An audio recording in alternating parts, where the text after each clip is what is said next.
সকাল সকাল শাশুড়ি মা আমাকে মারতে এলো। কেন মারতে এলো জানতে হলে দেখতে হবে পুরো ভিডিওটি। সকাল সকাল বসে পড়েছি জামা কাপড় কাচতে, আর আজকে আমি এত জামা প্যান্ট কেচেছিলাম যে বলার মতন নয়। বাড়িতে ওয়াশিং মেশিন থাকতেও আমি হাতে কাচতে বেশি পছন্দ করি। যেহেতু কাল থেকে আমার ছেলের এক্সাম শেষ হয়ে যাচ্ছে, তাই কদিন পরই আমরা যাব ঘাটাল। ঘাটাল মানে আমার বাবার বাড়ি। তাই আমাদের সাথে সাথে আমার শ্বশুর মশাইয়ের জামা কাপড়ও আমি আজকে এসে পরিষ্কার করে রেডি করে রেখে দিলাম। যেই কদিন আমি থাকবো না সেই কদিন উনি ওগুলো ব্যবহার করবেন। যেহেতু আমার শাশুড়ি মা এবং শ্বশুর মশাই দুজনেই খুবই বয়স্ক, তাই আমি বাবার বাড়ি যাওয়ার আগে কিছুটা কাজ এগিয়ে দিয়ে যাই, যাতে ওনাদের কোনো অসুবিধা না হয়। আজ কেচেছিলাম 4 বালতি। যেহেতু 4 বালতি কাচার পর আমি হাঁপিয়ে গেছিলাম, তাই বরকে বললাম একটু সাহায্য করার জন্য।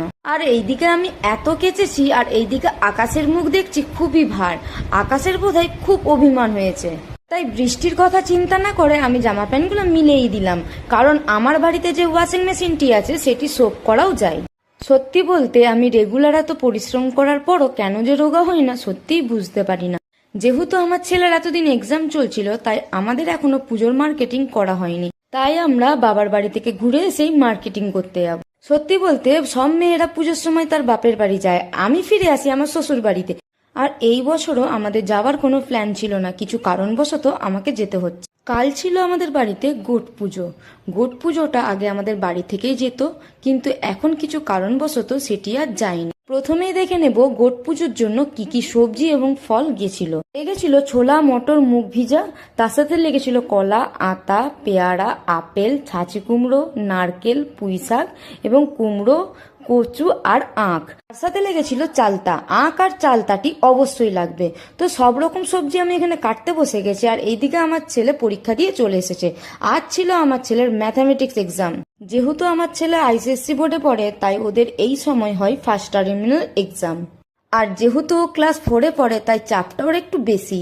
এখানে আমি সব রকম সবজি কেটে নিয়েছি, নারকেলগুলো ছোট ছোট করে টুকরো করে কেটে নিয়েছি। তারপর আমি সবজিগুলো ভালো করে ধুয়ে নেব। এখানে আমি একটি গোটা আপেল কেটে দিয়েছি, তার সাথে 5-6টা গোটা পাকা কলা।